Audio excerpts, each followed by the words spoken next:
గురు సాక్షాది పరబ్రహ్మ తస్మై శ్రీ గురవే నమః.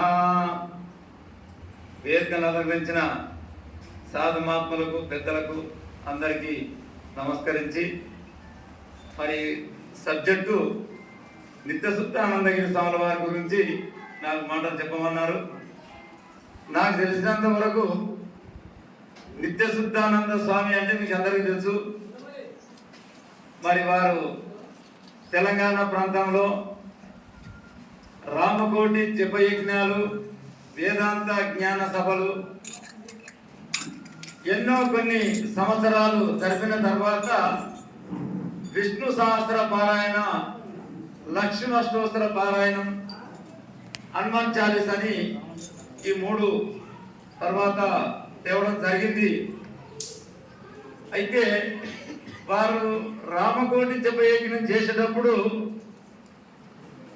ఒక 3-4 ఏళ్ళ తర్వాత తెలంగాణ ప్రాంత గీతారత్న అవార్డు గ్రహీత, తర్వాత 2వ మలయాళ సామాన్య పేరు కూడా పెట్టడం జరిగింది. సిరిసనగండ్ల రాములవారి గుట్ట పైన రామకోటి 61వ జపయజ్ఞం చేసినప్పుడు ఈ బిరుదు వారికి శ్రీ శ్రీ విద్యాప్రకాశానంద స్వాముల వారు ఇచ్చిన వారికి.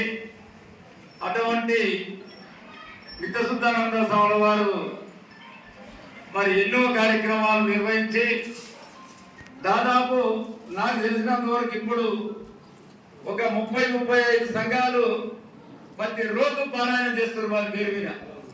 విష్ణు సహస్ర పారాయణం, భగవద్గీత పారాయణం, హనుమాన్ చాలీసా, లక్ష్మీ అష్టోత్తరం, హైదరాబాద్, రంగారెడ్డి, మహబూబ్ నగర్, నల్లగొండ ఎన్నో జాగాలల్లో వారు ఈ తెలంగాణ ప్రాంతానికి మరి భగవద్గీత అంటే నాకు తెలిసినంత వరకు లోపల ఏం జరిగిందో కానీ బహిర్గతంగా మాత్రం నిత్యశుద్ధానందగిరి స్వాముల వారు వెంబడే వారి ఈ ప్రాంతానికి అందరికీ తెలియడానికి భగవద్గీత పారాయణం నిర్వహించుడు.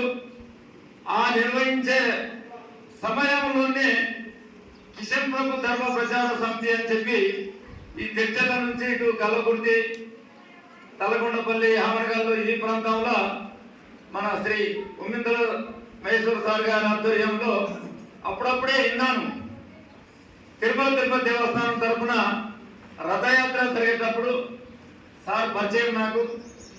మరి అప్పటి నుంచి ఈ ఆధ్యాత్మిక కార్యక్రమాలలో మరి మాతా బాలేశ్వరమ్మ గారి ఆశ్రమం కూడా ఒక 10 సంవత్సరాలు కావచ్చు నాకు పరిచయం, అంతకుముందు తెలియదు. మరి ఎంతో మంది మహాత్ములు ఈ పుణ్యభూమిలో జన్మించింది కాబట్టి వాళ్ళ అడుగుతాడలో మనం ఒక్కరమన్నా ప్రయాణం చేస్తే ఇంతమందిని ఉద్ధరించడంలో వైద్యం అన్న అభిప్రాయం నాది.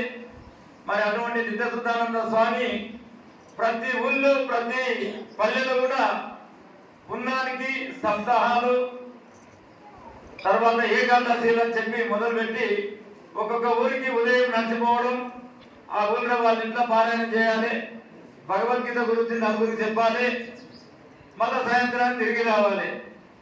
అటువంటి నిత్యశుద్ధానంద స్వాముల వారికి మరొకసారి నా హృదయపూర్వకంగా నమస్కరించి, మరి ఈ సమయం ఇచ్చిన పెద్దలందరూ కూడా నమస్కరించి నా ఉపన్యాసం విరమించుకుంటున్నాను. హరి ఓం తత్సత్ ఓం. అన్న నమస్కారం.